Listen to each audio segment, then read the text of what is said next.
Bonjour, monsieur Charlie Pongui. Bonjour, monsieur le journaliste. Ah, ok, content vraiment de faire une rencontre spéciale avec vous parce que c'est pour la première fois que je vous rencontre ici à l'hôtel Elaïste, ici à Pointe-Noire. Vous êtes en tournée africaine, vous êtes congolais d'origine, mais vraiment, ça me fait vraiment, je suis vraiment très ravi de pouvoir parler avec vous, présenter cette magnifique vidéo. Alors, vous êtes auteur conférencier, écrivain, auteur en développement personnel, vous êtes coach, oui. Vous écrivez des livres. Récemment, je vous ai rencontré en Afrique du Sud et en France, monsieur Charlie Pongui. En fait, quelle est donc la raison ici de cet hôtel Elaïs dont je fais l'honneur de vous rencontrer ici en fait?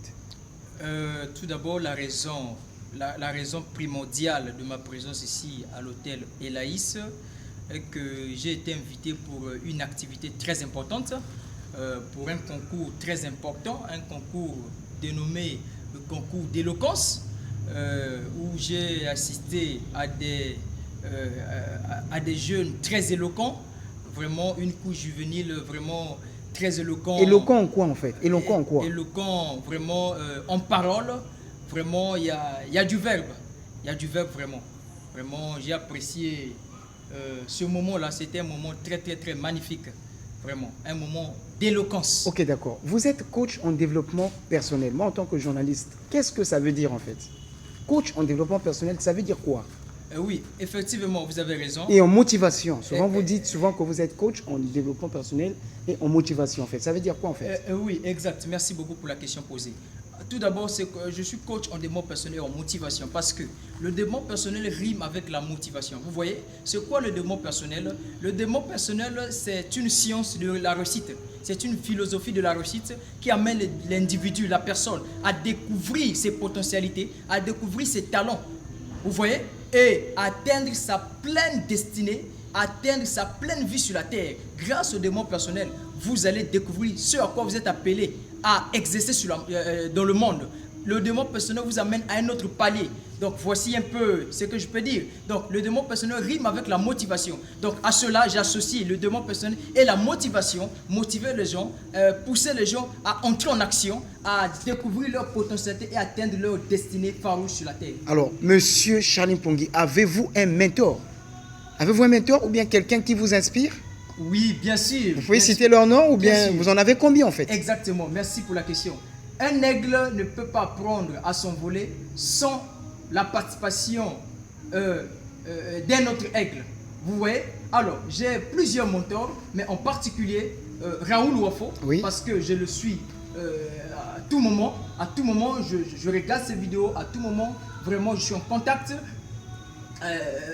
que ce soit même de façon distantatoire, je suis en contact avec lui. Vraiment, c'est quelqu'un qui m'a beaucoup façonné par ses vidéos, par sa manière de voir les choses, par sa manière d'enseigner. Et il y a aussi Les Brown et Tony Robbins, ce sont des Américains. Vraiment, ils m'ont beaucoup façonné, ils m'ont donné le goût de cet art oratoire.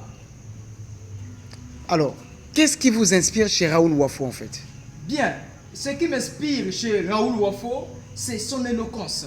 Vraiment, c'est un homme avec plein d'éloquence, un homme de particularité, un homme qui a beaucoup de talent, un homme à la parole convaincante, un homme vraiment de parole vive, un homme d'enseignement, un homme vraiment dynamique. C'est ce qui me drive, m'intrigue vraiment sur sa personnalité. En un mot, c'est un homme direct. Alors, si vous pouvez définir la réussite, qu'est-ce que la réussite selon vous en fait? Alors, je dirais la réussite. Tout d'abord, c'est la qualité de la personne que nous devenons. On n'attire pas la réussite, mais on devient ce à quoi nous devenons, nous voulons devenir. La réussite, c'est quelque chose de très important que l'individu doit chercher à entrer dans le système de la réussite pour en devenir. Alors, je retiens que vous avez dit que non, on n'attire pas la réussite. En fait, on attire la réussite, si je comprends bien.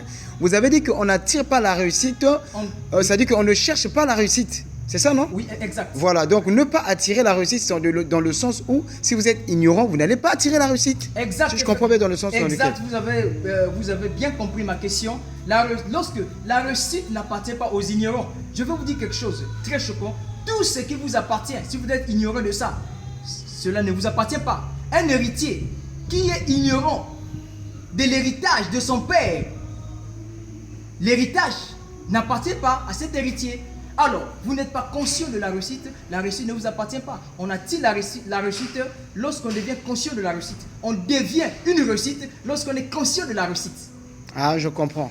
En ce moment, on peut attirer la réussite. Maintenant, exact. Maintenant, aujourd'hui, on parle de Roberto Kanyama, le Robert Kiyosaki de l'Afrique. Hein, il est beaucoup riche, beaucoup millionnaire. Je voudrais aussi en savoir un peu plus sur vous. Vous êtes auteur, conférencier. On vous voit maintenant dans les réseaux sociaux. Vous êtes partout. Aujourd'hui... je suis sur YouTube, TikTok, oui, oui. Facebook. Voilà. Oui, vous êtes partout parce que moi, je vous ai connu à base de ces réseaux sociaux. C'est pourquoi j'ai eu l'honneur, je suis en l'honneur parce que vous m'avez inspiré en lisant l'un de vos documents sur la route du destin. Ça m'a beaucoup façonné en tant que journaliste. Et moi aussi, j'espérerais être comme vous parce que je vous vois souvent.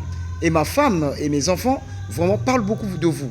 Maintenant, en ma qualité de journaliste, je voudrais en savoir un peu plus sur vous en tant que motivateur. Merci.